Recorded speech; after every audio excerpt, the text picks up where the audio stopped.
নমস্কার বন্ধুরা, আমি গায়ত্রী। প্রত্যেক দিনের মতন আজকেও চলে এসেছি কপি বাড়িতে জল দেওয়ার জন্য।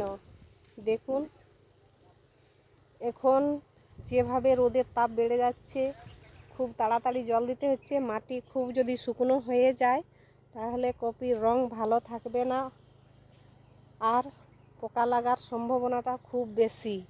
তাই কপিতে জল দেওয়ার জন্য বাড়ি আসা হয়েছে। কপি এখন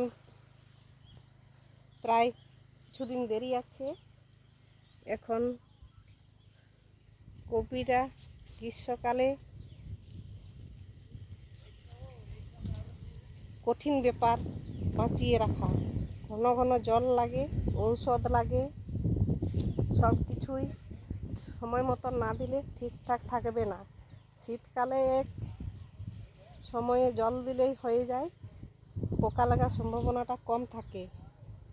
দেখুন, কপি বাড়ির আশেপাশে আবার বিভিন্ন রকমের গাছ লাগানো হয়েছে।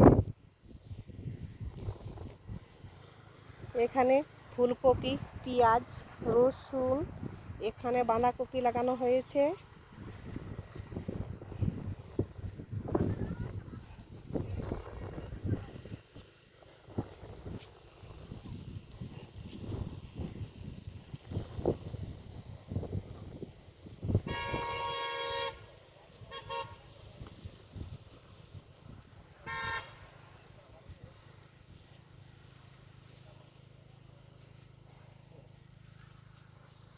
কিছু কিছু জমিতে ধনেও লাগানো হয়েছে। তো এই ধনে বীজটা অন্য রকমের, মানে এতে পাতায় বিক্রি করলে ভালো হয়, আর ফুল ফল হতে গেলে কমভাবে হয়।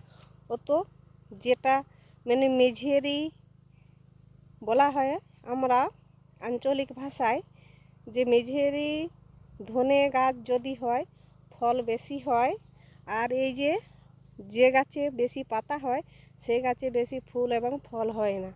তার জন্যে এর একটা গাছেতে একটাই হয়, আর বেশি শাখা পোশাখা বেরোয় না, এই দু চারটে করেই হয়। আর অন্যভাবে যেটা মেঝেরি আমরা বলে থাকি, সেটা হচ্ছে আমাদের যে ধনেটা, ওটায় অসংখ্য শাখা পোশাখা হয়, ঝোপঝাড় হয়, এক একটাতে 200-300 গ্রাম পর্যন্ত ধনে পাওয়া যায়। এতেই ধনের তফাৎ বোঝা যায়, কিন্তু খাওয়ার সময় টেস্টটা যেটা মেঝেরি ধনে থাকে সেটাতেই টেস্টটা ভালো হয়, এটাতে পাতা খাওয়াই ভালো লাগে। দেখুন, এখানে মেঝেরি ধনে গাছও আছে, কিন্তু ওর গাছের আকৃতি আলাদা। দেখুন, এটা পাতা খাওয়ার জন্য, এটা ঝোপঝাড়, আর এই দেখো ঝোপঝাড় থেকে এরকম কম কম হয়েছে। আর যেটা মেঝেরি ধনে বলে থাকি, দেখুন ছোট ছোট গাছ, পাতা কম, অথচ ফল বেশি হয়।